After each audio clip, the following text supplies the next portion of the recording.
కట్టాలి, మళ్ళా అసలు తీర్చాలి, సంపద సృష్టించాలి, ఆదాయాన్ని పెంచాలి, సంక్షేమ కార్యక్రమాలకు పెట్టాలి, మళ్ళీ మీకు అమరావతి కట్టాలి, పోలవరం కట్టాలి.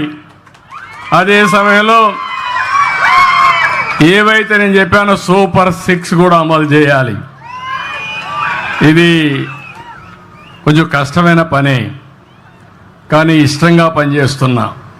కష్టమైన పని కూడా ఇష్టంగా పనిచేస్తే తప్పకుండా పరిష్కారం అవుతుంది, చేయగలుగుతామనే ధీమా నాకుందని చెప్పి కూడా నేను మీకు తెలియజేస్తున్నా.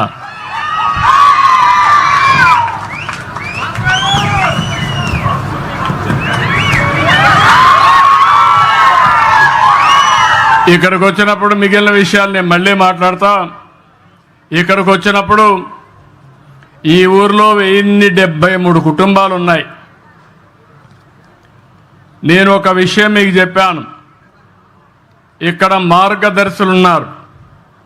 ఇంకొక పక్క 41 బంగారు కుటుంబాలు, ఒక 5 మంది మార్గదర్శులు ఉన్నారు. వాళ్ళు మాట్లాడిస్తాను. నా ఉద్దేశం ఒకటే, ఇంటికి కావలసిన అవసరాలు తీర్చే బాధ్యత నాది, గ్రామానికి కావలసిన అవసరాలు తీర్చే బాధ్యత నాది. పేదవాళ్ళందరినీ ఆదుకునే విధంగా కార్యక్రమాలు చేపడతాం. కానీ పైనుండే మీరు, కింద నుండే 41 కుటుంబాలని అందరితో సమానంగా పైకి తీసుకొచ్చే బాధ్యత ఈ మార్గదర్శులకు అప్పచెప్తున్నానని చెప్పి కూడా నేను మీకు తెలియజేస్తున్నా. ఈరోజు ఓసారి నేను కూడా ఒక గ్రామంలోనే పుట్టా. 6-7 కిలోమీటర్లు నడిచి హై స్కూల్కి వెళ్ళాను. ఇప్పుడు పిల్లలు బెటరు, ఊర్లోనే స్కూల్స్ ఉన్నాయి, రెసిడెన్షియల్ స్కూల్స్ ఉన్నాయి. మేము చిన్నప్పుడైతే 6-7 కిలోమీటర్ల వాగుల్లో, వంకల్లో, అడవుల్లో పోయి చదువుకొని అప్పటికి కూడా క్యారియర్ కూడా చేతిలో పెట్టుకొని, లేకుంటే అప్పట్లో అయితే ఫుడ్ పాకెట్స్ తయారు చేసుకుని పొట్లాలు కట్టుకుపోయేవాళ్ళం. అది తినేసి, ఎందుకంటే క్యారియర్ మళ్ళీ మోయాలి, మళ్ళీ తిరిగి వచ్చేటప్పుడు కూడా. కాబట్టి ఆ విధంగా చదువుకున్నాం, పైకి వచ్చాం, ఒక ఆలోచనతో ముందుకు పోయాం. అదృష్టం కలిసి వచ్చింది. ఈరోజు మీరు చూస్తే ఎవరికి దక్కని ఆంధ్ర రాష్ట్రంలో నాకు ఈ అదృష్టం కలిసి వచ్చిందంటే నా పూర్వజన్మ సుకృతంగా భావిస్తున్నా.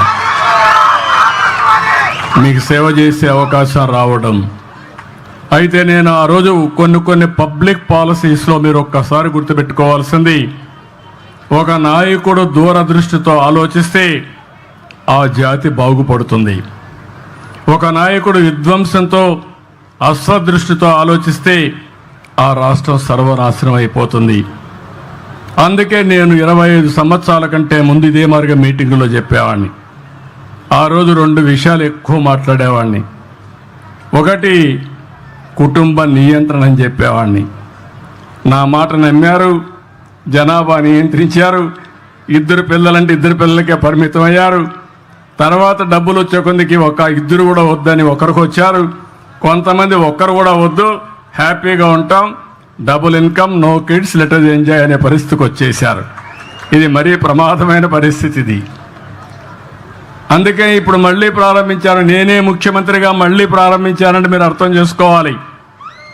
జనాభా తగ్గిపోతూ ఉంది.